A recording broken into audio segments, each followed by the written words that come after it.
Assalamualaikum warahmatullahi wabarakatuh. Selamat pagi Ananda semuanya.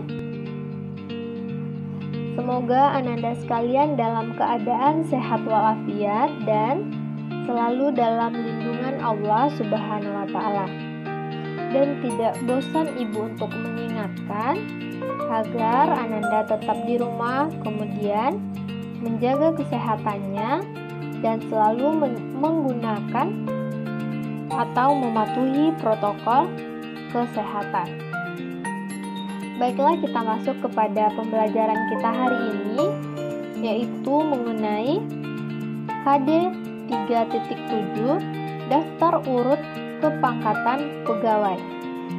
Adapun pengertian dari daftar urut kepangkatan pegawai adalah suatu daftar yang di dalamnya memuat nama pegawai sipil dan satuan organisasi negara yang disusun menurut tingkat kepangkatannya. Baiklah, kita masuk kepada pembahasan yang pertama mengenai pengertian pangkat, jabatan, dan golongan. Yang pertama yaitu pangkat. Nah, pangkat adalah tingkatan dalam jabatan kepegawaian. Nah, ini menurut KBBI. Nah, adapun berdasarkan peraturan pemerintah nomor 11 tahun 2017 tentang manajemen pegawai negeri sipil, pangkat adalah kedudukan yang menunjukkan tingkatan jabatan berdasarkan kesulitan, tanggung jawab, dampak, dan persyaratan kualifikasi pekerjaan yang digunakan sebagai dasar penggajian. Yang kedua ada jabatan. Nah, jabatan merupakan pekerjaan atau tugas dalam instansi pemerintah atau perusahaan. Kalau menurut peraturan pemerintah nomor 11 tahun 2017, kedudukan yang menunjukkan fungsi tugas, tanggung jawab, wewenang, dan hak seorang pegawai ASN dalam suatu satuan organisasi. Nah, itu adalah pengertian dari jabatan menurut peraturan pemerintah nomor 11. Dan selanjutnya yaitu ada golongan. Nah, golongan ini biasanya adalah tingkatan atau level jabatan yang disusun didasarkan pada berat ringannya tugas dan tanggung jawab jabatan di dalam suatu organisasi atau perusahaan. Nah, berikut merupakan daftar jabatan, pangkat, dan golongan dalam suatu perusahaan. Nah, ada jabatan non-staff, pangkat non-staff, dan senior non-staff masuk kepada golongan 1 dan 2. Kemudian yang kedua ada staff, dan senior staff, golongan ketiga dan keempat. Kemudian ada supervisor, ada junior dan seniornya termasuk kepada golongan 5 dan 6. Kemudian ada manajer, ada junior, pangkatnya ada junior manager, senior manager, general manager, termasuk kepada golongan 7, 8, dan 9. Kemudian ada direktur. Nah, pangkatnya itu direktur utama atau CEO, termasuk kepada golongan ke-10.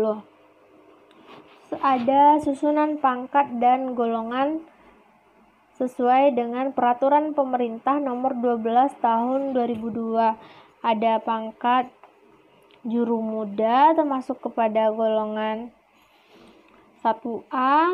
Nah, ini nih urutannya dari yang terendah hingga tertinggi. Yang terakhir yaitu ada pembina utama, yaitu golongan 4E. Kemudian ada juga contoh susunan pangkat jabatan dan golongan PNS, jabatan fungsional berdasarkan peraturan pemerintah nomor 13. Itu ada jenjang pangkat golongan ruang dari jabatan eselon yang terendahnya dan yang tertingginya yaitu ada penata muda tingkat 1, golongan ruang 3B. Oke, kita lanjut kepada pembahasan yang kedua, yaitu mengenai jabatan administrasi, jabatan fungsional, dan jabatan pimpinan tinggi. Sebelumnya, istilah ini dikenal dengan jabatan struktural dan fungsional yang diatur dalam Undang-Undang Nomor 43 Tahun 1999. Tetapi sejak tanggal 15 Januari 2014, bersamaan dengan dikeluarkannya Undang-Undang Nomor 5 Tahun 2014 tentang aparatur sipil negara, nah istilah jabatannya diganti dengan jabatan administrasi, jabatan fungsional, dan jabatan pimpinan tinggi. Walaupun telah diganti, tetapi masyarakat termasuk para pegawai lebih mengenal istilah tersebut dengan jabatan struktural. Ada beberapa perbedaan antara Undang-Undang Nomor 43 Tahun 1999 dengan Undang-Undang Nomor 5 Tahun 2014. Tetapi dia tidak mengubah isinya, hanya mengubah namanya saja. Oke. Nah, berdasarkan pasal 13 Undang-Undang Nomor 5 Tahun 2014 tentang aparatur sipil negara, jabatan ini dibagi menjadi 3. Yang pertama ada jabatan administrasi, kemudian jabatan fungsional, dan jabatan pimpinan tinggi. Adapun jabatan administrasi adalah sekelompok jabatan yang berisi fungsi dan tugas yang berkaitan dengan pelayanan publik serta administrasi pemerintahan dan pembangunan. Nah, jabatan administrasi ini juga dibagi atas 3. Yang pertama yaitu ada jabatan administrator, kedua ada pengawas, dan ketiga ada pelaksana. Kemudian ada jabatan fungsional. Jabatan fungsional adalah sekelompok jabatan yang berisi fungsi dan tugas yang berkaitan dengan pelayanan fungsional yang berdasarkan pada keahlian dan keterampilan tertentu. Contohnya itu ada guru, dokter, peneliti, penerjemah, arsiparis, apoteker, dan sebagainya. Jabatan fungsional ini dibagi juga atas 2, yaitu jabatan fungsional keahlian dan fungsional keterampilan. Ketiga ada jabatan pimpinan tinggi. Nah, jabatan pimpinan tinggi ini bertugas memimpin dan memotivasi setiap pegawai ASN melalui kepeloporan pengembangan, kerjasama, dan keteladanan. Nah, jabatan pimpinan tinggi ini juga terbagi atas 3. Yang pertama ada pimpinan tinggi utama, ada tinggi media, dan tinggi pratama. Nah, berikut kita bahas yang pertama, yaitu mengenai jabatan administrasi tadi.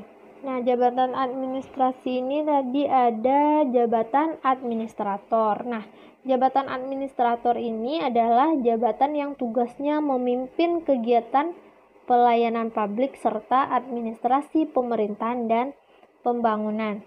Adapun contohnya itu seperti kabak, kepala bagian, dan kepala subdirektorat atau kasubdit. Ini istilah ini biasanya sering kita dengar ya. Nah, selanjutnya untuk menjadi jabatan administrator ini ada syarat-syaratnya. Yang pertama yaitu kita harus sebagai PNS atau berstatus sebagai PNS. Yang kedua, pendidikan paling rendah yaitu sarjana atau diploma 4 atau D4. Kemudian memiliki integritas dan moralitas yang baik. Yang keempat, memiliki pengalaman jabatan pengawas paling singkat adalah 3 tahun. Kemudian, penilaian prestasi kerja paling sedikit bernilai baik dalam 2 tahun terakhir. Selanjutnya, memiliki kompetensi teknis, manajerial, sosial, kultural, sesuai standar kompetensi berdasarkan hasil evaluasi tim penilai kinerja dan sehat jasmani dan rohani. Nah, persyaratan yang ada tidak berlaku bagi PNS yang mengikuti dan lulus sekolah kadar dengan predikat sangat memuaskan. Nah, selanjutnya kita bahas mengenai jabatan pengawas.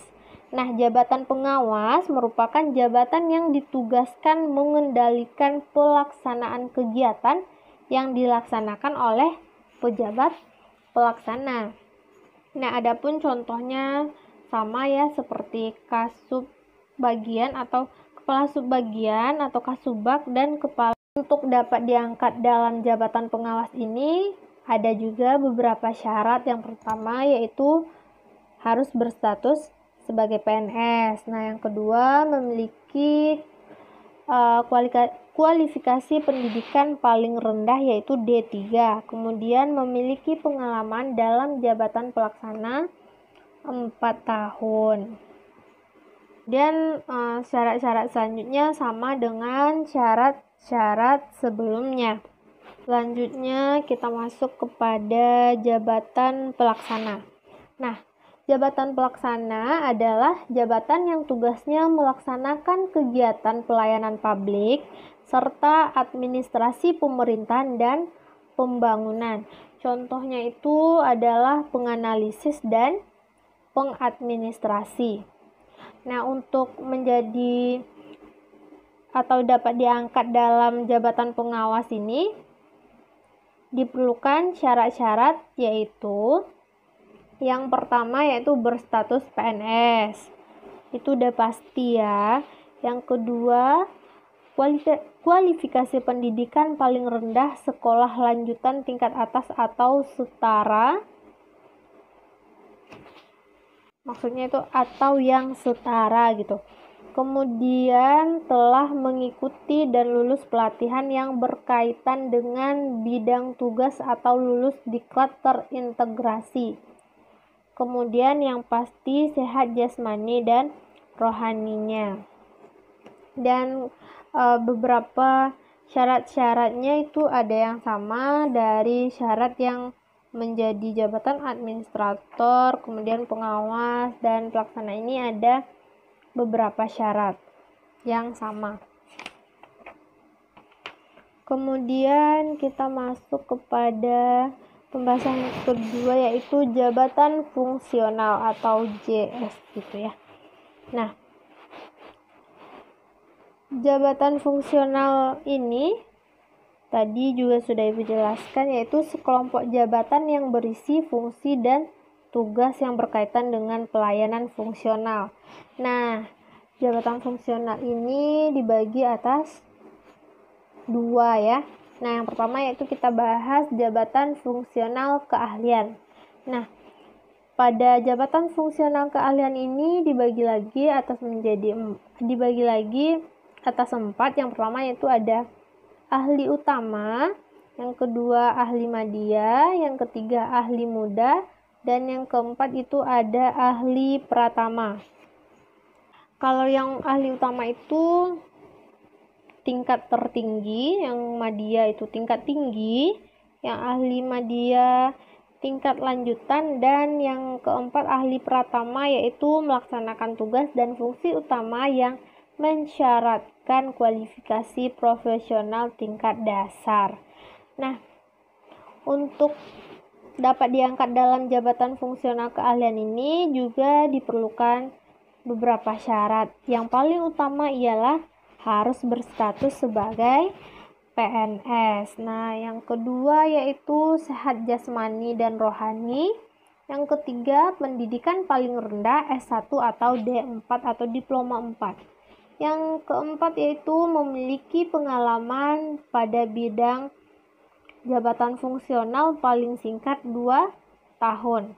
Yang terakhir, syaratnya ditetapkan oleh menteri.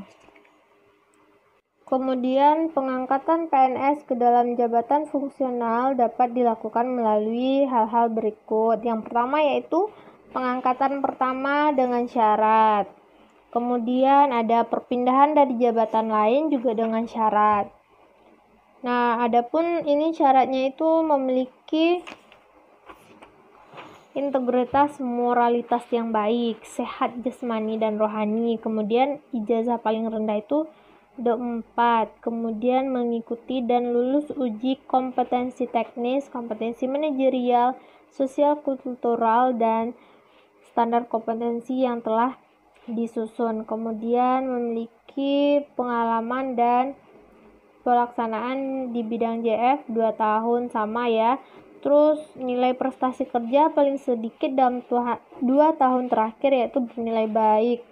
Kemudian ada usia maksimal 53 untuk ahli pratama, 55 untuk ahli madya, dan 60 tahun untuk ahli utama bagi PNS yang telah menduduki JPT, dan syarat-syarat lainnya. Kemudian ada juga dengan penyesuaian dengan syarat. Nah, selanjutnya kita bahas mengenai jabatan fungsional keterampilan. Nah, jabatan fungsional keterampilan ini dibagi lagi atas 4, yaitu ada penyelia, mahir, terampil, dan pemula. Penyelia melaksanakan tugas dan fungsi koordinasi dalam jabatan fungsional keterampilan. Yang kedua, mahir melaksanakan tugas dan fungsi utama dalam jabatan fungsional keterampilan. Kalau terampil bersifat lanjutan dalam jabatan fungsional keterampilan. Kemudian kalau pemula yang bersifat dasar dalam jabatan fungsional keterampilan. Kemudian ada syarat-syarat umum agar dapat diangkat menjadi jabatan fungsional keterampilan. Yang pertama, harus menjadi PNS. Kemudian maksudnya yaitu harus berstatus PNS seperti syarat-syarat sebelumnya. Yang kedua, pendidikan paling rendah SLTA sederajat atau SMA kita biasa sebut. Nah, yang ketiga, lulus uji kompetensi teknis manajerial, kompetensi sosial struktural sesuai dengan kompetensi yang telah disusun oleh instansi pembina. Yang terakhir yaitu ada syarat yang ditentukan oleh menteri. Kemudian kita masuk kepada jabatan pimpinan tinggi. Nah, jabatan pimpinan tinggi bertugas untuk memimpin dan memotivasi setiap pegawai ASN melalui kepeloporan pengembangan kerjasama dan keteladanan. Jadi tadi sudah Ibu sebutkan juga. Kemudian jabatan pimpinan tinggi ini terbagi atas 3. Yang pertama kita bahas mengenai jabatan pimpinan tinggi utama, kemudian ada tinggi madya dan tinggi pratama. Kita masuk kepada pimpinan tinggi utama. Nah, jabatan pimpinan tinggi utama dapat berasal dari PNS ataupun non-PNS. Karena apa? Karena jabatan pimpinan tinggi utama merupakan jabatan politis dan diatur dengan peraturan presiden. Contoh jabatan tinggi utama yaitu ada menteri, kemudian gubernur dan bupati ataupun wali kota. Adapun syarat yang dipenuhi jika berasal dari PNS yaitu yang pertama, kualifikasi pendidikan minimal S1 atau D4. Kemudian memiliki kompetensi sesuai dengan kompetensi jabatan yang ditetapkan. Yang ketiga ada memiliki pengalaman kerja yang berkaitan dengan jabatan yang akan diduduki secara kumulatif minimal 10 tahun. Berkelakuan baik atau rekam jejak perilaku baik. Kemudian usia maksimalnya itu 58 tahun dan yang pastinya harus sehat jasmani dan rohani. Kalau kita sakit gimana dong caranya kerja? Nah, pastinya harus sehat jasmani dan rohani. Karena itu Ibu selalu mengingatkan untuk Ananda selalu menjaga kesehatannya. Nah, baik kita lanjutkan. Nah, jika dari kalangan non-PNS, syarat yang harus dipenuhi yaitu yang pertama harus warga negara Indonesia, nggak boleh WNA ya. Nah, yang kedua pendidikan minimal pasca sarjana atau S2, memiliki kompetensi sesuai standar kompetensi yang ditetapkan. Kemudian ada pengalaman kerja yang berkaitan dengan jabatan yang akan diduduki secara kumulatif minimal 15 tahun. Kemudian tidak menjadi anggota parpol atau partai politik minimal 5 tahun sebelum pendaftaran. Jadi kalau udah pernah menjadi anggota parpol, kita nggak bisa mendaftar jadi pimpinan tinggi utama. Terus tidak pernah dipidana ataupun dipenjara. Kemudian memiliki perilaku baik atau rekam jejak berperilakuan baik, dan sama PNS tadi, usia maksimalnya adalah 58 tahun. Selanjutnya jabatan pimpinan tinggi media. Nah, contohnya itu dari pimpinan tinggi media ini, yang pertama yaitu contohnya ada sekretaris jenderal, yang kedua ada direktur jenderal, terus ada staf ahli atau kepala biro, dan sekretaris daerah provinsi. Adapun syarat-syarat untuk menjadi anggota jabatan pimpinan tinggi media ini, kalau dari kalangan PNS yaitu pendidikan paling rendah itu minimal S1 atau D4. Kemudian memiliki kompetensi yang sesuai dengan jabatan yang telah ditetapkan. Kemudian ada pengalaman dengan pekerjaan terkait minimal 7 tahun. Terus pernah atau sedang menduduki jabatan tinggi atau jenjang ahli minimal 2 tahun. Kemudian memiliki rekam jejak jabatan integritas dan moralitas yang baik, itu pasti. Kemudian usia maksimal 58 tahun dan sehat jasmani dan rohaninya. Syarat untuk non-PNS yang pastinya sama ya dengan yang tadi, yaitu harus WNI, kemudian minimal pasca sarjana, dan kompetensi sesuai dengan jabatan yang dibutuhkan. Tidak menjadi anggota parpol minimal 5 tahun dan tidak pernah dipidana dengan pidana penjara dan memiliki rekam perilaku baik. Itu sama usianya 58 tahun, sehat jasmani dan rohani, serta tidak pernah diberhentikan dengan tidak hormat dari PNS, tentara, anggota polisi ataupun pegawai swasta lainnya. Selanjutnya kita masuk kepada jabatan pimpinan tinggi pratama. Nah, jabatan pimpinan tinggi pratama hanya dapat diisi dari kalangan PNS, berbeda dengan jabatan tinggi utama dan jabatan tinggi media tadi. Nah, contoh jabatan pimpinan tinggi pertama yaitu ada direktur, kepala perpustakaan, kepala balai, kepala dinas, staf ahli gubernur, dan sekretaris daerah kabupaten. Adapun syarat-syaratnya yaitu pendidikan paling rendah S1 atau D4. Kemudian kompetensi harus sesuai standar kompetensi jabatan yang ditetapkan. Yang ketiga, memiliki pengalaman kerja dalam bidang tugas yang akan diduduki secara kumulatif minimal 5 tahun. Dan sedang atau pernah menduduki jabatan administrator atau jenjang fungsional jenjang ahli media minimal 2 tahun.